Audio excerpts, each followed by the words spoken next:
Welcome back to Yang Daily. I'll be your host, Alex Cheney, bringing you all the Yang news you need to live your life right. There is not enough time in the world, much less in my life, to keep up with everything that's going on right now. I apologize for not being able to fit everything in. We'll try to get the rest in tomorrow, but it's 5 in the morning, so let's get this rolling.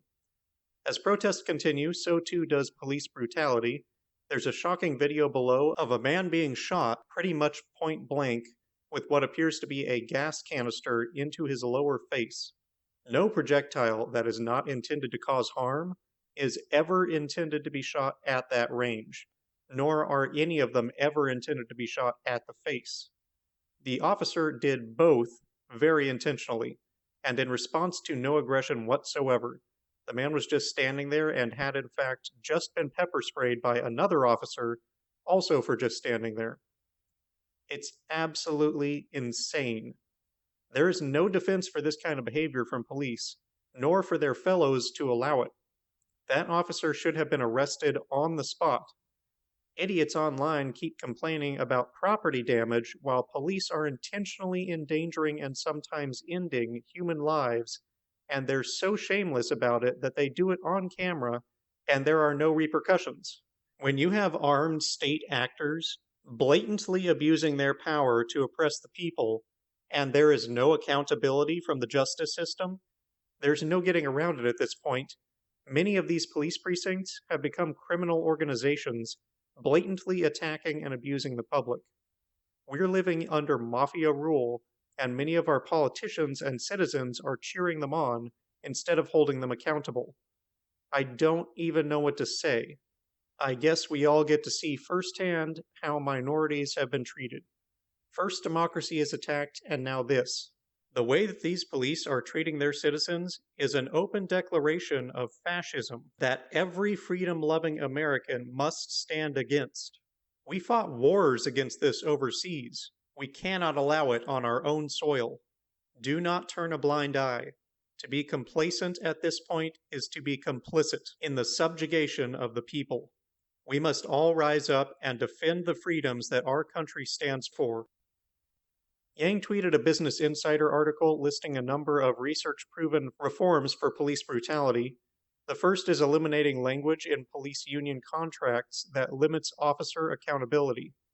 Such provisions include the disqualification of certain complaints from being investigated or resulting in discipline, restrictions on officer interrogations, options for officers to appeal for reinstatement, and officer access to privileged information during investigations. 43 cities and 4 states erase officers' misconduct records after a period of time, sometimes within as little as 2 years of an incident. A Washington Post investigation found that of the 1,881 U.S. police officers who were fired for misconduct between 2006 and 2017, 451 of them won their jobs back after an appeal. In many of these cases, arbiters overruled police chiefs on the terminations, not because there were doubts about whether the officers had engaged in misconduct, but because police departments had made bureaucratic errors while disciplining officers, such as missing deadlines. The second reform is to track complaints about officers' use of force. Most complaints against officers aren't public, making them hard to track. And unsurprisingly, studies find that bad behavior tends to spread to coworkers, so letting them go unchecked isn't just one bad officer, it's a disease. A third suggested reform is to scale up non-police organizations to respond to emergency calls, leveraging crisis workers and mental health providers to respond to incidents involving substance abuse, mental health crises, and homelessness, for example, could work to minimize violence. Fourth is encouraging federal oversight of police departments. According to a Vice investigation, departments that went through federal investigations and subsequently adopted new policies saw police shootings fall between 27 and 35%. As Yang suggested before, a review board independent of local politics is vital. Reform number 5 is demilitarization. According to a 2017 study, researchers found that the act of receiving the equipment leads to a culture of militarization within the police departments, causing them to rely more on violence to solve problems. Though Obama reined in the Pentagon program of giving surplus military gear to police in 2015, and barred certain types of equipment from being sent to police departments, Trump reversed the action in 2017 because, well, of course he did. Number 6 is more restrictive laws governing use of force. After cities like Chicago and Los Angeles adopted more restrictive policies in 2017 and 2019, respectively, the number of police shootings dropped. Campaign Zero suggests departments ban chokeholds and utilize deadly force only as a last resort after efforts at de-escalation have failed. One would think that goes without saying. And one more, which wasn't included in the research but seems a no-brainer. Policing reform advocates have pushed for departments to prioritize de-escalation training rather than implicit bias training. According to Campaign Zero, police recruits on average spend 58 hours learning how to shoot, but just 8 hours learning how to de-escalate potentially violent situations. I think current events have made it all too clear how badly this education is needed. All available data points to the use of excessive force only encouraging riots and violence, and that de-escalation is the best approach. Obama even shared an article on this recently, which you can find below. We should also track escalation and de-escalation by officer and by precinct to judge how effective police are at keeping the peace and punish or reward them accordingly. Campaign Zero has a whole other list of reforms that we might go over at a later date, but you can view them at the link below. Data analyst Samuel Senyongwe says, "Know that change is not only possible, it's already happened in some places. Oakland police shot 8 people on average each year 5 years ago, and after these interventions were implemented, they had 0 shootings this year, 1 last year, in which the officers were fired, and 0 the year before." End quote. Yang tacked on, quote, "Accountability, data tracking, federal oversight, use of force rules, demilitarization, and non-police responders all help." End quote. Andrew has called for numerous of these even before the report. There was a bright spot in the news as the 3 police officers who were accomplices in the murder of George Floyd have been arrested and charged with aiding and abetting second-degree murder, and Chauvin has had his charge upgraded from 3rd degree to 2nd, meaning from accidental to intentional murder. Second-degree murder carries a sentence of up to 40 years. It's a start, but the movement born from Floyd's death is bigger than punishing a few crooked cops. It's going to take a real fundamental reform to the system before the genie goes back in the bottle. I hope the protests will hold until we get policy passed that will guarantee the people the power to pursue all other changes that we need to make. We cannot settle for table scraps of justice. America has been falsely parading as a land of the free and home of the brave for far too long, while quietly oppressing so many of our people and turning a coward's blind eye to it. It's past time we find the courage to make a real land of the free, and it starts with a real democracy. Trevor Noah weighed in on the rioting, looting, and reactions, specifically the outrage of some people over the property damage rather than the murder of Floyd and oppression of African Americans. He tries to explain to these people how the police have broken the social contract, leaving the people no reason to abide by it either. If you're noticing that there's been a lot of sketchy stories floating around concerning the police brutality movement, especially regarding Antifa masterminding looting and rioting, even from the President of the United States, you're not the only one.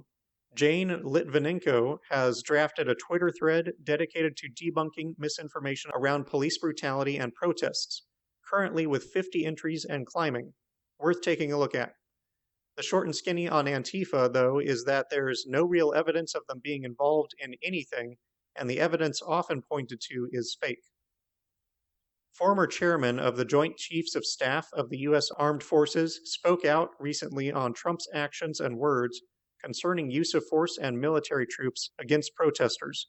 He said he has been trying to remain silent, but seeing security forces and National Guard violently removing peaceful protesters from the streets for Trump's photo op was the last straw. Here's what he had to say, quote, "Whatever Trump's goal in conducting his visit, he laid bare his disdain for the rights of peaceful protest in this country, gave succor to the leaders of other countries who took comfort in our domestic strife, and risked further politicizing the men and women of our armed forces. While no one should ever condone the violence, vandalism, and looting that has exploded across our city's streets, Neither should anyone lose sight of the larger and deeper concerns about institutional racism that have ignited this rage. As a white man, I cannot claim perfect understanding of the fear and anger that African Americans feel today, but as someone who has been around for a while, I know enough, and I've seen enough, to understand that those feelings are real and that they are all too painfully founded. We must, as citizens, address head on the issue of police brutality and sustained injustices against the African American community. We must, as citizens, support and defend the right, indeed, the solemn obligation, to peacefully assemble and to be heard. These are not mutually exclusive pursuits. And neither of these pursuits will be made easier or safer by an overly aggressive use of our military, active duty, or National Guard. The United States has a long and, to be fair, sometimes troubled history of using the armed forces to enforce domestic laws. The issue for us today is not whether this authority exists, but whether it will be wisely administered. I remain confident in the professionalism of our men and women in uniform. They will serve with skill and compassion.